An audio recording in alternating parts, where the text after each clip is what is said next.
नमस्कार दोस्तों, स्वागत है आपका ट्रिपल एस में। तो आज हम स्टैटिस्टिक्स शुरू करने जा रहे हैं। मुझे उम्मीद है कि आप पूरे इंटरेस्ट के साथ सुनेंगे और मैं भी कोशिश करूंगा आपको अच्छे से अच्छे पढ़ाने से। सबसे पहले, जब भी कोई नया सब्जेक्ट कोई पढ़ता है, बहुतों के लिए नया सब्जेक्ट होगा स्टैटिस्टिक्स। बट मैं आपको बता दूं कि चाहे वो अकाउंट्स हो, कंप्यूटर हो, चाहे इकोनॉमिक्स हो, चाहे स्टैटिस्टिक्स हो, JKSSB ने जितने भी इसमें टॉपिक लिए हैं सबके सब बेसिक कंसेप्ट हैं। और आप सभी ग्रेजुएट हैं तो आप स्मार्ट और शार्पर हैं। ग्रेजुएशन ऐसे ही नहीं होती, उसके लिए भी मेहनत चाहिए तब जाके कंप्लीट होती है। तो ये जितने भी कंसेप्ट हैं, इसे प्लीज़ आप ये मत सोचना कि ये सब्जेक्ट टफ है, ये इजी है, क्योंकि ये हर एक कंसेप्ट बहुत ही बेसिक्स लिए हैं। ये कंसेप्ट आपको 8th या 9th क्लासेस में मिलेंगे, इस तरह के कंसेप्ट। तो प्लीज़ आप इसका डट कर सामना करें जितने भी टॉपिक्स हैं। और ये बहुत ही ईजी कंसेप्ट हैं। कोई भी प्रॉब्लम हो तो आप कमेंट बॉक्स पे करें, हम इसके लिए अलग से वीडियो बना लेंगे। कोई भी इश्यूज होंगे तो आज स्टैटिस्टिक्स शुरू करने से पहले सबसे जो पहला टॉपिक है वो है टैबुलेशंस। देखो, टैबुलेशंस होता क्या है, डेफिनेशन ऑफ टैबुलेशंस क्या है। Tabulations may be defined as logical and systematically organization of statistical data in row or column, designed to simplify the presentation and facilitate comparisons। देखो, tabulation जो है वो डाटा रिप्रेजेंट करता है इन द फॉर्म ऑफ रो और column. Maximum बच्चों को तो पता होगा रो और कॉलम क्या है। कुछ बच्चों के दिमाग से स्किप हो गया है कि होता क्या है रो और कॉलम। मैं उन्हें थोड़ा सा बता देता हूँ। देखो, इसमें रो और कॉलम क्या है। जो फुटबॉल का पेयर है, ये वाला, ये जो ये वर्टिकल में मैं लाइन खींच रहा हूँ, ये वाली, इसे हम इस तरह की जो होगी लाइंस, इसको हम कहेंगे कॉलम। जो हॉरिजेंटल की तरह होगी ना, इस तरह से, ऐसे हॉरिजेंटल या इन्फिनाइट की लाइन भी ऐसे होती है, और इकोनॉमिक्स में इन इलास्टिक कहते हैं इसे। तो इस लाइन को हम कहेंगे रो। कॉलम क्या हो गया, जो वर्टिकल लाइंस होंगी। हॉरिजेंटल लाइन जो होंगी उसे हम रो कहेंगे। तो उसके बाद it's help to represented and facilitate comparisons. देखो, टैबुलेशंस की हेल्प से हम कंपैरिजंस कर सकते हैं कि इस कंट्री में, जैसे कि हम जब भी देखते हैं कि जीडीपी किस कंट्री की सबसे ज़्यादा चल रही है, आज के टाइम में चाइना जो है वो अच्छी ग्रो कर रहा है जीडीपी के मामले में। वो कंपैरिजन हम कैसे करते हैं, हम टैबुलेशन से देखते हैं, टैबुलेशन से फिर हम बार ग्राफ बनाते हैं, फिर हम अंडरस्टैंड करते हैं अच्छा ये हायर है, ये लोअर, हम देख कर ही पता कर लेते हैं with the help of tables. ठीक है। तो इसके बेनिफिट्स क्या हैं या एडवांटेजेस ऑफ टैबुलेशंस है क्या है। देखो, सबसे पहले जो टैबुलेशन का बेनिफिट है, it's enable the significance of data really understood and leave to lasting impressions of the text representation. देखो, क्या है कि कुछ चीज़ें होती हैं जो कि बहुत डिफ़िकल्ट होती हैं एक्सप्लेन करना, शायद उसे ज़्यादा समय लगता है। पर टैबुलेशंस में ईजिली टू एक्सप्रेस कर सकते हैं हम किसी भी चीज़ को, कोई भी, मतलब कि डाटा की हेल्प से हम इजीली अंडरस्टैंड कर सकते हैं कि एक्चुअल में प्रोग्रेस हो रही है या हम डिक्लाइन की ओर जा रहे हैं, रिग्रेशंस हो रही है या फिर हम बूम की तरफ बढ़ रहे हैं। इस तरह के डेफिनेशंस की हेल्प से हम इसे अंडरस्टैंड कर सकते हैं। दूसरा जो एडवांटेजेस है, it facilitate quickly comparisons of data, statical data show between row और कॉलम। देखो, हम इससे ईजिली से कंपैरिजन कर सकते हैं। जैसे कि मैंने पीछे बताया, अभी रिसेंटली एक रिपोर्ट आई है कि दिल्ली जो यूटी है, ऑल स्टेट में सबसे ज़्यादा ग्रो किया है इसने 2019 में। वो हमने कंपैरिजन कैसे किया, विद द हेल्प ऑफ टेबुलेशंस। हमने देखे सभी ग्राफ, उसमें सबके टेबल देखे और देखा कि उस टेबल में हमने फिर बार ग्राफ बनाया, चाहे आपने कुछ भी बनाया तो ग्राफ बनाया। उन उसकी हेल्प से हमें ये पता लग गया कि सबसे हाईएस्ट ग्रो क्या कर रहा है, दिल्ली कर रहा है। तो हमने क्या किया, सभी स्टेटों को कंपैरिजंस किया, सभी यूटी को कंपैरिजंस किया। उससे हमने जल्दी से एनालाइज कर लिया कि यस, दिल्ली जो है वो सबसे ज़्यादा ग्रो कर रहा है। तो ये कंपैरिजन करने में काफ़ी हेल्पफुल होता है। और ये error and omissions can be really detect when the datas are tabulation. देखो, जब भी कभी डाटा टैबुलेशन की फॉर्म में होता है तो हम इजीली से आइडेंटिफाई कर सकते हैं कि मिस्टेक है कहाँ पर है एक्चुअल में। ठीक है। तो फैसिलिटेट स्टैटिकल एनालिसिस। और देखो कोई भी प्लान बनाती है गवर्नमेंट्स, चाहे मनरेगा का हो, चाहे जैसे कि बजट से पहले इकोनॉमिक सर्वे आता है, उसमें हर चीज़ का प्लान कैसे होता है वो पिछला रिकॉर्ड्स देखती है। और आप देखना सर्वे जो मैक्सिमम होता है ना, टेबल फॉर्म में होता है या ग्राफ फॉर्म में होता है या पाई चार्ट फॉर्म में होता है। वो इसलिए होता है कि जो पढ़ने वाला होता है उसे ईजिली से अंडरस्टैंड हो जाता है कि हम एक्चुअल में है क्या है। और गवर्नमेंट भी इन्हीं वैल्यूज़ को देख के, इन्हीं डाटास को देख के आगे की स्ट्रेटजीज बनाती है कि हमें आगे क्या क्या स्टेप लेने हैं। तो इस तरह से टैबुलेशन हमारी हेल्प करता है इन।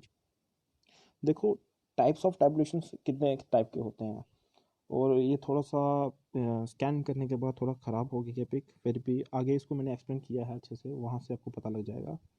देखो ये 3 टाइप्स के हैं, according to purpose, according to quality and according to constructions. But अगर आप स्टैंडर्ड्स बुक देखोगे वहाँ पे सिर्फ अकॉर्डिंग टू कंस्ट्रक्शंस दिया होता है।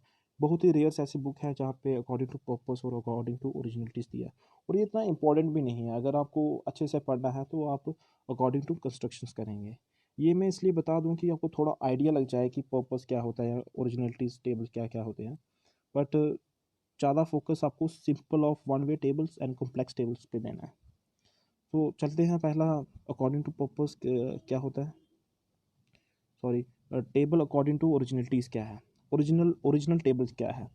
देखो original table is that tables which data are represented in the same form and manner in they are collected. देखो क्या होता है, जब कभी आप देखते हैं कि कुछ स्टूडेंट्स आते हैं यूनिवर्सिटी के, आपके घर पे आते हैं सर्वे करने। वो जब वो आते हैं वो आपसे पूछते हैं कि आपके घर में क्या क्या है, आपके घर में कितने जानवर हैं, आपके घर में वॉशिंग मशीन्स हैं, क्योंकि वो उनको एनालाइज करना होता है कि आपका स्टैंडर्ड ऑफ लिविंग क्या है, आपकी इनकम कितनी है, कितने मेल हैं, कितने फीमेल्स हैं।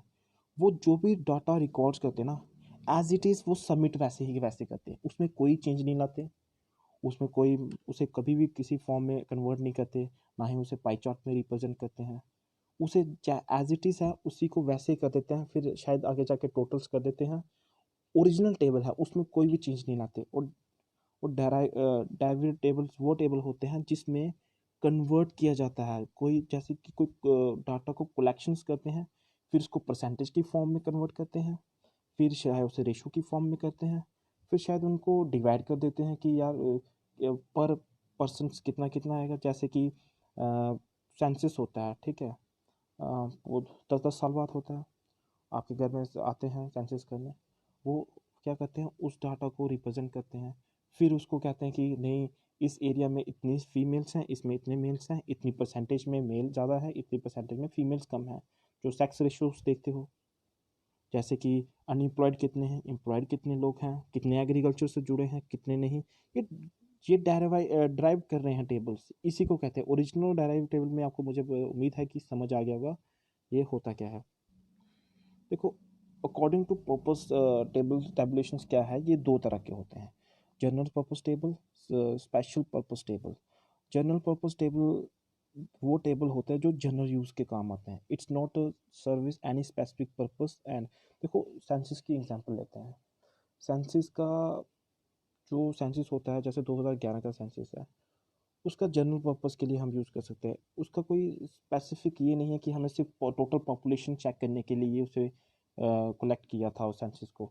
उसमें से हम कितना कुछ देखो उसमें से हम अनएम्प्लॉयमेंट्स भी पता लग जाती है कितनी है, फीमेल्स कितनी हैं, मेल्स कितने हैं, कितने इलिटरेट हैं, कितने लिटरेट हैं, कितने जॉब कर रहे हैं, और कितने लोग, कितने फैमिली मेम्बर्स हैं, कितनी पॉपुलेशन है, कितना जनरल पर्पस है। सेंसस से हम कितने काम कर लेते हैं। और ये इस तरह के डाटाज काफ़ी एजेंसीज यूज़ करती हैं 2011 के। किसी को किसी डाटा चाहिए होगा, वो सीधा गवर्नमेंट की साइट्स पे जाएगा, जहाँ सर्वे की साइड, नेशनल सर्विस की साइट्स पे जाएगा, वहाँ पे डाउनलोड करेगा और अपने रिसर्च पेपर के लिए काम करेगा, या फिर अपने किसी प्रेजेंटेशन में काम है। ये जनरल पर्पस के लिए हो गया। स्पेसिफिक पर्पस के लिए हो गया कि किसी इंडिविजुअल गांव में सिर्फ हमें ये आइडेंटिफाई करना है कि कितने लोग पढ़े लिखे हैं, कितने लोग अनपढ़ हैं, ये चीज़ पता करनी है। तो उसके लिए आप स्पेशल से सर्वे करोगे या किसी प्राइवेट एजेंसीज को कहोगे। वो जो डाटा कलेक्ट होगा वो सिर्फ उसी के यूज़ में होगा और किसी के काम आएगा भी नहीं वो डाटा, क्योंकि वो इंडिविजुअल किसी, जैसे कि अभी 2019 में सत्यपाल मलिक ने JNK में किया था, कहा था कि कितने पोस्ट ग्रेजुएट हैं जो अनएम्प्लॉयड हैं, तो काफ़ी लोगों ने रजिस्टर किया था। मुझे एग्जैक्ट पता नहीं है कि कितने लोग अनएम्प्लॉयड थे, बट वो स्पेसिफिक पर्पस के लिए किया था। वो कलेक्शन जो हुई थी वो स्पेसिफिक पर्पस के लिए था। तो उस डाटा का आगे कहीं काम आएगा? नहीं आएगा। वो सिर्फ अनएम्प्लॉयमेंट्स को ही आइडेंटिफाई करने के लिए आएगा, बट वो चेंज होती रहेगी। इस साल कितने ज़्यादा अनएम्प्लॉयड हो जाएंगे अप्रैल्स के बाद। स्पेसिफिक पर्पस और जनरल पर्पस में आपको, मुझे उम्मीद है कि समझ आ गया होगा कि ये होता क्या है एक्चुअली में। देखो, टेबुलेशंस अकॉर्डिंग टू कंस्ट्रक्शन से ये जो है ये दो तरह से होता है, सिंपल और कॉम्प्लेक्स। जो कि सिंपल को हम वन वे टेबल भी कहते हैं। Simple table is that table which show only one characteristics of data, ठीक है, जिसमें सिर्फ एक कैरेक्टरिस्टिक्स को ही रिप्रेजेंट किया होता है। और इसको हम ऐसे भी कह सकते हैं, अगर कोई information related to other characteristics being left out, मतलब कि अगर और कोई कैरेक्टरिस्टिक्स हुई, एक से ज़्यादा कैरेक्टरिस्टिक्स हुई, तो उस समय हम उसे लेफ्ट आउट कर देते हैं इस डाटा, इस रिप्रेजेंटेशंस में। जैसे कि ये अच्छे से मैंने इसको लिखा हुआ है, इसमें आप समझ लीजिए एक्स एक्सिस पे दिया है कंट्रीज, USA, यूरोप, एशिया, और वाई एक्सिस पे आप समझ लीजिए कोई ट्रैवलर हैं जो विजिट करते हैं डिफरेंट डिफरेंट कंट्री में घूमने के लिए। तो यहाँ पे नीचे टेबल लिखा हुआ है कि US में सबसे ज़्यादा 5 लोग जाते हैं आउट ऑफ 10 में से, यूरोप में 3 जाते हैं और एशिया में 2 जाते हैं आउट ऑफ 10 में से। तो ये ग्राफ की हेल्प से हमें, बार ग्राफ की हेल्प से हमें ये पता लग गया कि सबसे ज़्यादा कहाँ जाते हैं, US में, और यूरोप में 3 जाते हैं और एशिया में 2 जाते हैं। देखो, इसमें सिर्फ एक ही कैरेक्टरिस्टिक्स बताई जा रही है। वो क्या बताई जा रही है कि कितने लोग विजिट करते हैं डिफरेंट डिफरेंट कंट्रीज में। देखो, इसमें सिर्फ एक ही कैरेक्टरिस्टिक्स बताई गई है, तो इसलिए हम इसे वन वे टेबल कहते हैं, और एक इसे हम सिंपल टेबल भी कहते हैं। देखो, कम्प्लेक्स टेबल क्या होता है? Complex table is one which more than one characteristics of the data. देखो, जैसे कोई टेबल है, ठीक है, उसमें जैसे हमने पीछे देखा था जिसमें हमने ट्रैवल की बात की थी कि सिर्फ ट्रैवल जो है, उसके साथ साथ हम ये भी लिख सकते हैं कि कितने माइग्रेट हुए। हम ट्रैवलर के साथ साथ माइग्रेट दो कैरेक्टरिस्टिक्स बता रहे हैं, तो वो कम्प्लेक्स हो गया या डबल हो गया या फिर टू वे टेबल्स हो गया, ठीक है। जैसे कि इसमें देखते हैं कम्प्लेक्स टेबल क्या होता है। Complex table is the one which show more than one characteristics of the data, जिसमें एक से ज़्यादा कैरेक्टरिस्टिक्स हों, उसको हम कम्प्लेक्स टेबल कहते हैं। देखो, कम्प्लेक्स टेबल को हम ऐसे भी कह सकते हैं कि contain figure related to several characteristics, ठीक है, बात वही होगी जिसमें एक से ज़्यादा कैरेक्टरिस्टिक्स हो। जैसे कि ये टेबल है, ये example double two way table की भी है और कम्प्लेक्स की भी है। बट एक चीज़ याद रखना, थोड़ा सा यहाँ पे मिस्टेक हो गई है। टू वे टेबल्स में आप इस चीज़ को देखना कि इस चीज़ को इग्नोर करना, क्योंकि ये 3 वे टेबल हो गया। टू वे टेबल्स में सिर्फ आपको फुटबॉल और बास्केटबॉल को ही देखना है। और इसमें सिर्फ टू वे टेबल्स वो टेबल होते हैं जिसमें सिर्फ 2 कैरेक्टरिस्टिक्स ऑफ डाटा होता है, जिसमें जैसे कि फुटबॉल, और जैसे कि मेल जो हैं वो 40 फुटबॉल खेल रहे हैं और बास्केटबॉल 22 खेल रहे हैं, ये 2 कैरेक्टरिस्टिक्स बताए हैं। और फीमेल्स 12 हैं जो फुटबॉल खेल रही हैं, जिनका फेवरेट फुटबॉल है, और 16 बास्केटबॉल है। तो ये 2 कैरेक्टरिस्टिक्स बताए हैं अलग अलग तरह। ये बेसबॉल को आप प्लीज़ इग्नोर करना कि ये समझ लेना ये नहीं है, सिर्फ इन 2 पे फोकस करना। देखो, आपको समझ आ गया होगा कि टू वे टेबल क्या है, जिसमें सिर्फ 2 कैरेक्टरिस्टिक्स की बात की जाए, ठीक है। तो उसके बाद आता है कि ट्रिपल टेबल क्या होता है। देखो, इसमें सेम है, उसमें 2 कैरेक्टरिस्टिक्स है, इसमें 3 कैरेक्टरिस्टिक्स है। और 3 कैरेक्टरिस्टिक्स आपको पता है, इसमें ये दिखाई जा रही है कि मेल, फीमेल और टोटल को डिवाइड किया है 3 पार्ट में। मेल को इलिटरेट कितने हैं, ILL रिप्रेजेंट करता है इलिटरेट कितने हैं, और फिर टोटल, फिर फीमेल्स का बताया, उनकी 3 कैरेक्टरिस्टिक्स बताए हैं। फिर उसके बाद टोटल्स के, उनको भी 3 भागों में डिवाइड किया गया है। तो इस तरह से ये आ गया triple tables which show the 3 characteristics of the table. जो ये टेबल में पूरी तरीके से पे शो किया जा रहा है। और नीचे ये रिप्रेजेंट किया है कि L जो है स्टैंड फॉर लिटरेट, और illiterate stand for, ILL stand for illiterate, ठीक है। तो इसी के साथ हम आगे चलते हैं। देखो, ये जो ये एक बार ये JKSSB ने ये पेपर जो स्टैटिस्टिक्स से रिलेटेड डालती है, आपको पता होगा कि जो स्टैटिस्टिक का पोर्शन है, एक डिपार्टमेंट होता है JNK में, मैक्सिमम स्टेट्स में होता है, स्टैटिस्टिक्स एंड डेवलपमेंट डिपार्टमेंट। उसमें जो भी पुराने एग्ज़ाम हुए हैं उसमें से अगर डाटा से रिलेटेड कोई क्वेश्चन, टैबुलेशन से रिलेटेड कोई क्वेश्चन आया, वो ये क्वेश्चन आया। ठीक है।